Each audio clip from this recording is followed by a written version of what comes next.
Greetings gamers and welcome. We have exposed Saren's betrayal and gained the Spectre status. We have our own ship, Normandy SR1, we have our own crew, and we have main missions to take down Saren. Enjoy the game.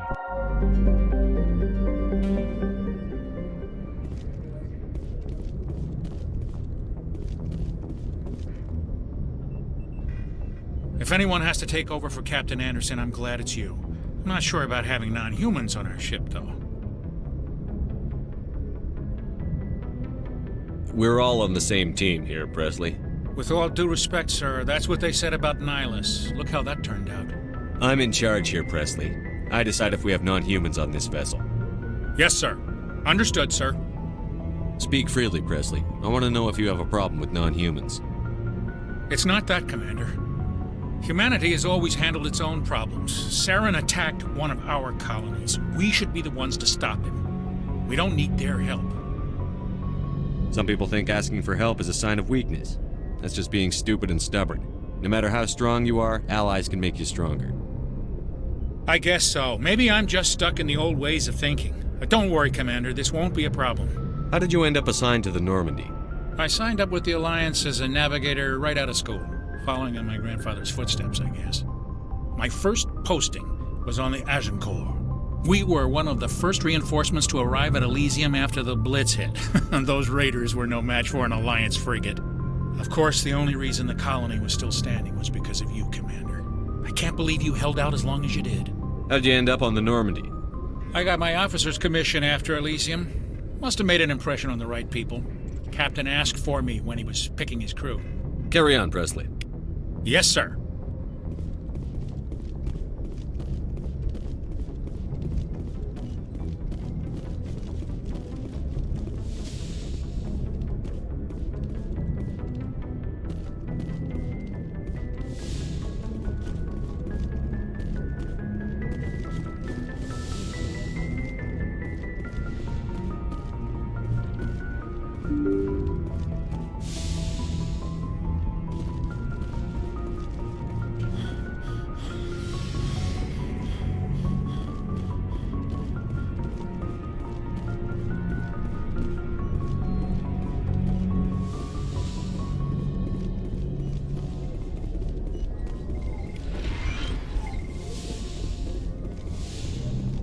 Yes, Commander?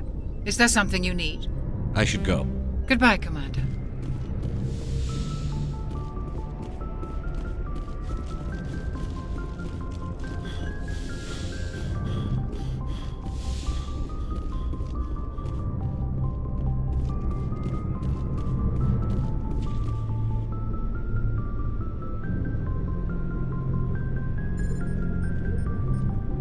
Anything you need, Commander? Just trying to get a sense of where the crew's at. Thoughts? I've wasted enough of your time for now, Commander. We'll have time for personal debriefings later. What's your opinion on the last mission? I don't see how we could have done things any better. At least not without getting to Eden Prime sooner. And we were on the scene faster than any other Alliance ship could have been. What's your opinion on the last mission? I don't see how... And we were on the scene faster than any... We'll talk another time, Commander.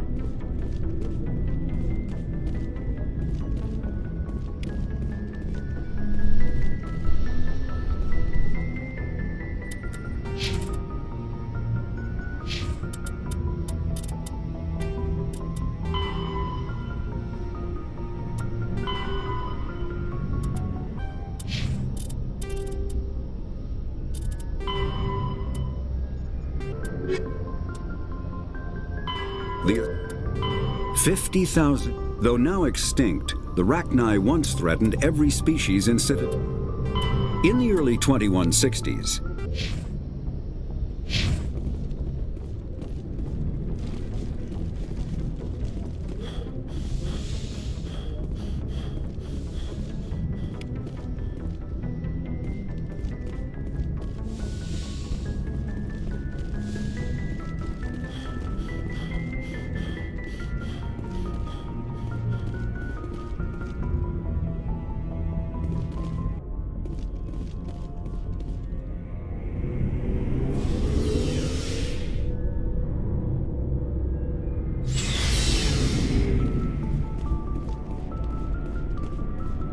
Nice ship you've got, Shepard. What can I do for you? What's your story, Wrex? There's no story. Go ask the Quarian if you want stories. You Krogan lived for centuries. Don't tell me you haven't had a few interesting adventures. Well, there was this one time the Turians almost wiped out our entire race. That was fun. They tried the same with us, but we fought them off. It's not the same. It seems pretty much the same to me. So your people were infected with a genetic mutation? An infection that makes only a few in 1,000 children survive birth? And I suppose it's destroying your entire species? I suppose it isn't all the same. I don't expect you to understand, but don't compare humanity's fate with the Krogan. I was just making conversation. I wasn't trying to upset you. Your ignorance doesn't upset me, Shepard.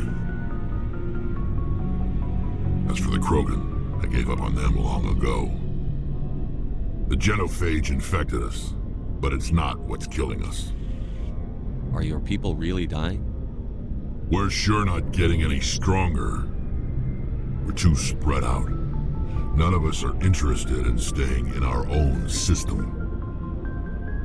Lots of species have left their homes and prospered. But they go to colonize new worlds. We're not settlers. We're warriors. We want to fight. So we leave. Hire ourselves out. And most of us never go back. What can you tell me about the genophage? Ask the Solarians if you want details. They made it. All I know, it makes breeding nearly impossible. Thousands die in stillbirth, and most never get that far. Every Krogan is infected, every one. And no one's rushing to find a cure. Why don't the Krogan try to find a cure? When was the last time you saw a Krogan scientist? You ask a Krogan, would he rather find a cure for the genophage or fight for credits? He'll choose fighting every time. It's just who we are, Shepard. I can't change that. Nobody can. So long, Wrex. Shepard. Shepard? Shepard? Wrex?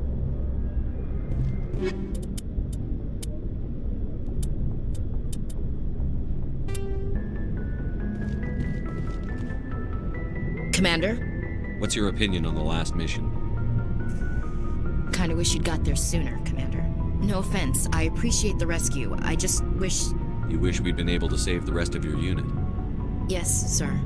If I had been more alert, we wouldn't have been cut down by an ambush. The Geth are perfect ambushers. They don't move, they don't make noise, they don't even breathe. Sir, they have flashlight heads. I'll make sure it doesn't happen again. What's your opinion on the last mission? Kinda wish you'd got there sooner, Commander. No offense, I appreciate the rescue. I just wish... We came as soon as we got the distress call, even with the fastest ship in the fleet. You did the best you could, Commander. It's my fault. If I had been more alert, we wouldn't have been cut down by an ambush. We never trained to fight synthetics. The Geth haven't gone beyond the Veil in 3 centuries. Our training's supposed to make us able to adapt. I'll make sure it doesn't happen again. Do you have a few minutes to talk one-on-one? I'm sorry, Commander. I need to get my duty squared away. I more later, though. Dismissed, Chief. Sir.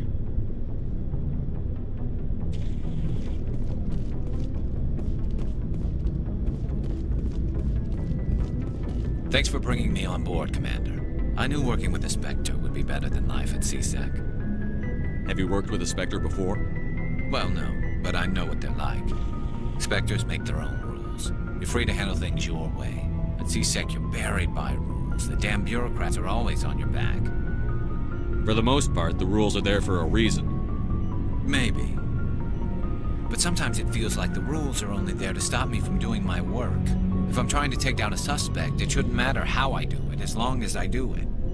But CSEC wants it done their way. Protocol and procedure come first. That's why I left. So you just quit because you didn't like the way they do things? There's more to it than that. It didn't start out bad, but as I rose in ranks, I got saddled with more and more red tape. CSEC's handling of Saren was typical.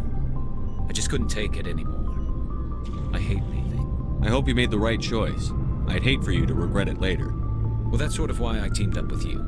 It's a chance for me to get off the Citadel, see how things are done outside CSEC. Either way, I plan to make the most of this. And without CSEC headquarters looking over my shoulder, well, maybe I can get the job done my way for a change. If getting the job done means endangering innocent people, then no. We get the job done right, not fast. Got it? I wasn't trying to. I understand, Commander. Commander, good to see you. Commander, how are you? Shepard? Commander, good to see you.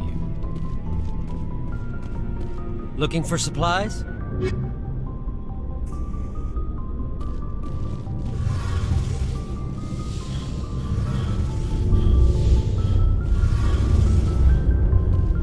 Hey, Commander, you know that Quarian, Tali? She's been spending all her time down here asking me about our engines. I'll tell her to leave you alone. What? No, she's amazing. I wish my guys were half as smart as she is. Give her a month on board and she'll know more about our engines than I do. She's got a real knack for technology, that one. I can see why you wanted her to come along. I figured she'd be a real asset to the team. You got an eye for Tali, Commander, but I'm guessing that's not why you came down here. Fill me in on the IES stealth systems. How does it work exactly? You can't hide a ship out in space. They emit too much heat and radiation. Too easy for sensors to pick them up, unless you find a way to capture those emissions. So our stealth systems trap the energy we give off in storage sinks built into the ship itself. No emissions to give away our location. Eventually the sinks have to be vented. More than a few hours silent running and they overheat. Cook us inside our own hull. There's no way for anyone to detect us? A visual scan can still pick us up. Anyone looking out a window can see us plain as day. But you have to be pretty close to get an actual visual out in space. Most vessels rely on scanners. As long as the stealth systems are engaged, they can't see us. Not unless we accelerate to FTL speeds. Why doesn't it work with faster than light travel? Cranking up the FTL blue shifts our emissions, pushes them into frequencies too high to capture in the sinks. As soon as we make the jump, it's like setting off a flare. Sensors can pick up our location whenever we enter or exit FTL flight, but for short-range missions, our stealth systems are amazing, and we've got the only one. Where else have you served, Adams? If you name a class of Alliance ship, I've probably served on it. Everything from dreadnoughts and carriers right down to frigates like the Normandy. My last assignment was on the Tokyo, only a cruiser, but she was a good ship. Couldn't hold a candle to the Normandy, though. I want to know more about the Normandy. She's the best ship I've ever served on, probably the fastest vessel ever designed. And she's the only one using the new Tantalus drive core. What's so special about the Tantalus drive core? Proportionally, it's about twice the size of any other vessel. Not only are we faster, we can run at FTL speeds longer before we have to discharge the core. Carry on, Adams. Aye, aye, Commander. Your ship's amazing, Shepard. I've never seen a drive core like this before. I can't believe you were able to fit it into a ship this small. I'm starting to understand why you humans have been so successful. I had no idea Alliance vessels were so advanced. The Normandy's a prototype. Cutting-edge technology. A month ago, I was patching a makeshift fuel line into a converted tug ship in the flotilla. Now, I'm sitting on board one of the most advanced vessels in Citadel space. I have to thank you again for bringing me along. Traveling on a vessel like this is a dream come true for me. I had no idea you found ship technology so interesting.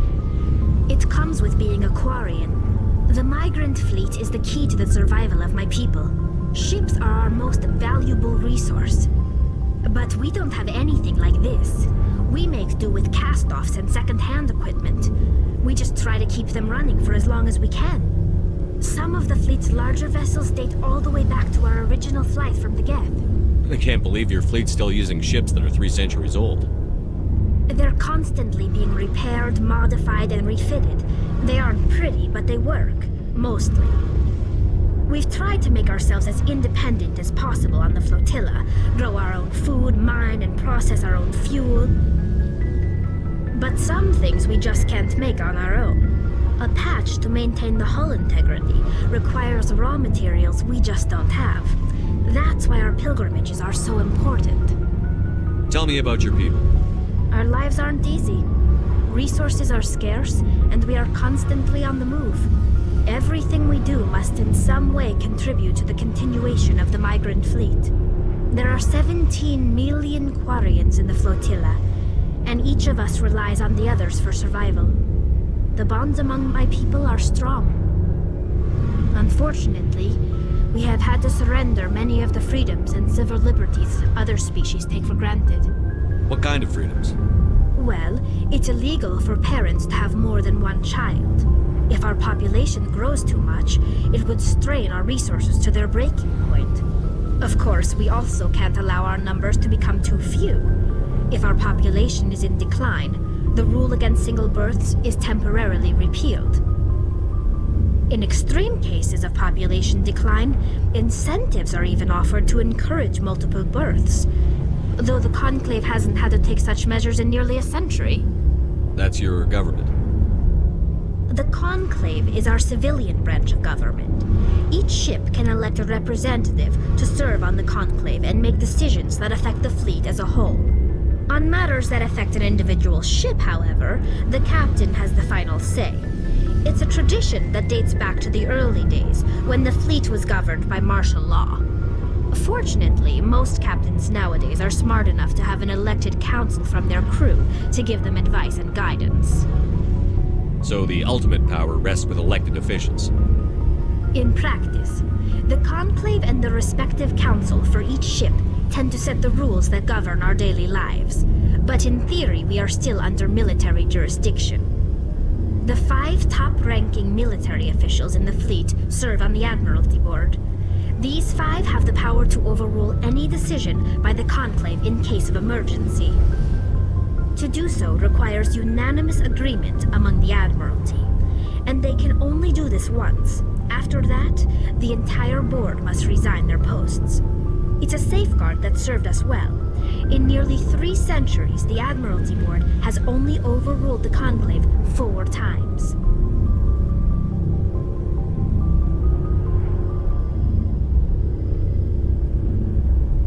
I want to know more about the Geth. I doubt I can tell you anything you don't already know. It's been almost 3 centuries since they drove my people into exile. All I know is the story of their origins, what they were when we created them, and how they turned on us. Interesting. The Geth were originally created to serve as an automated manual labor force. Initially, their intelligence was as limited as any VI.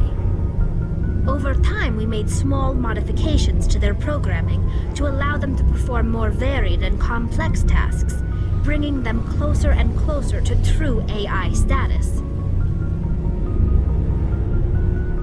How come the Council didn't step in and stop you? This wasn't true AI research. We may have been skirting the bounds of the law, but we never did anything that was actually illegal.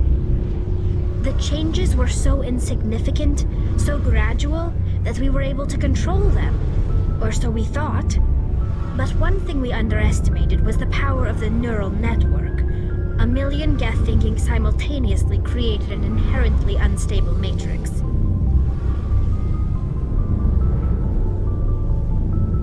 So, the Geth share brainpower? Many of the Geth's logic systems were designed to work in concert with other nearby Geth. Basically, the more of them you have in a group, the smarter they are.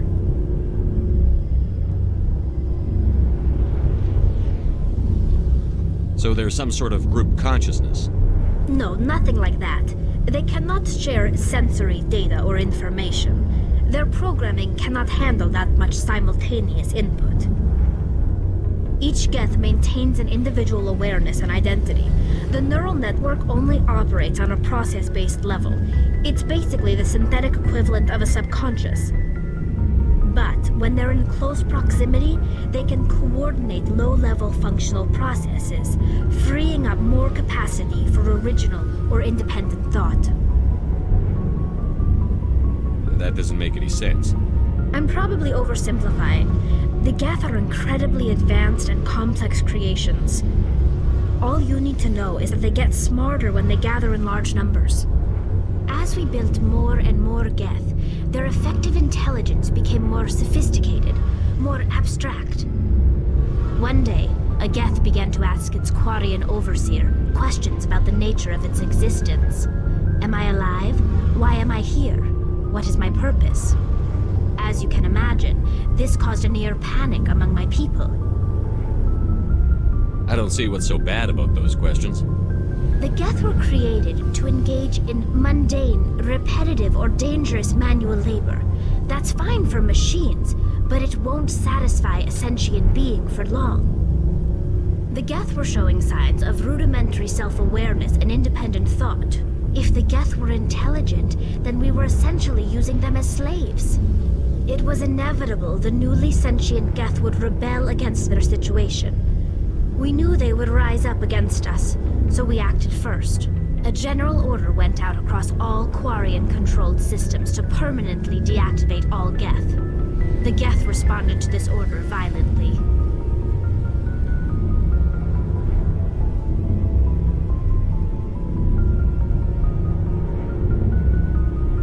You can't blame them for fighting for their survival. We had no other choice. The Geth were already on the verge of revolution. By acting quickly, we had a chance to end the war before it began. The hope was that most of the Geth would still be little more than machines, incapable of organized resistance. But they had progressed much further than anyone anticipated.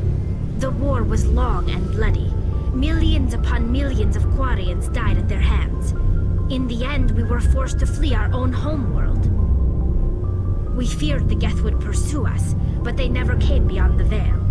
Now we drift through space, exile searching for a way to reclaim what was once ours. It's hard to feel sorry for you. Your ancestors tried to wipe out another species. We made a mistake when we created the Geth in the first place, but we did not make a mistake when we went to war against them. If we had not acted, they would have wiped us out. They're a synthetic life form. They have no use for organics. None. Why do you think they cut themselves off from the rest of the galaxy? Why do you think they've killed every organic being who's ever tried to contact them? They didn't kill Saren. What does that tell you?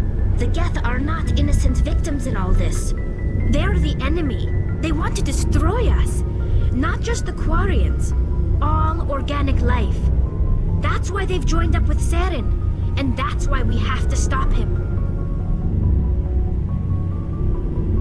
I want to know more about the pilgrimage.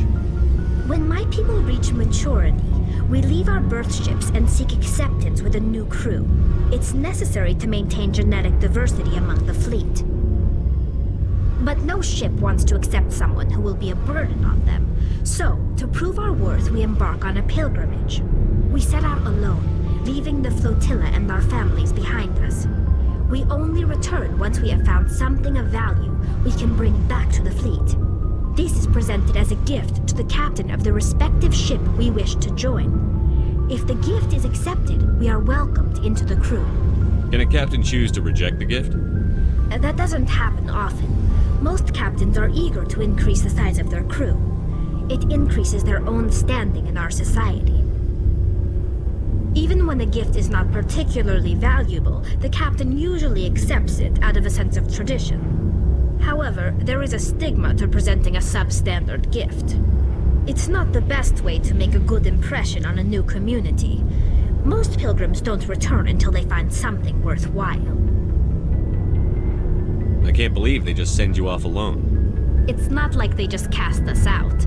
Before we leave, we are given lessons in how to survive outside the flotilla, and given gifts to help us on our journey. We also receive implants to fight off sickness and disease.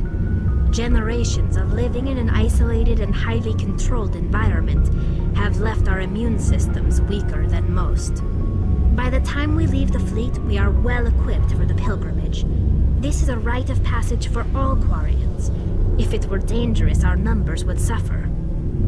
Virtually every pilgrimage ends with a triumphant return and the ritual presentation of the gift to one of the fleet's captains. I want to talk about something else. Like what? I should go. See you later. Hey, Shepard. You need something? I should go. See you later.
some strange readings.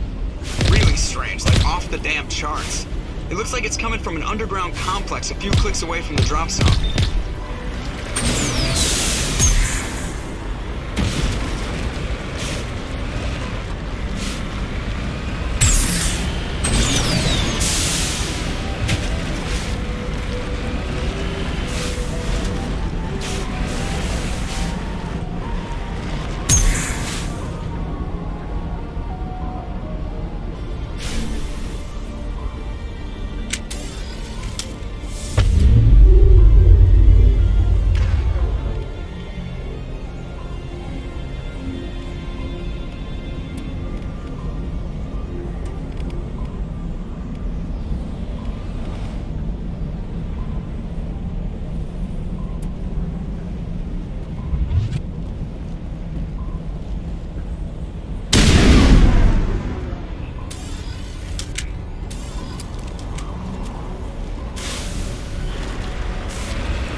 searched many generations for a world to call home. If we landed here, we'd just keep searching.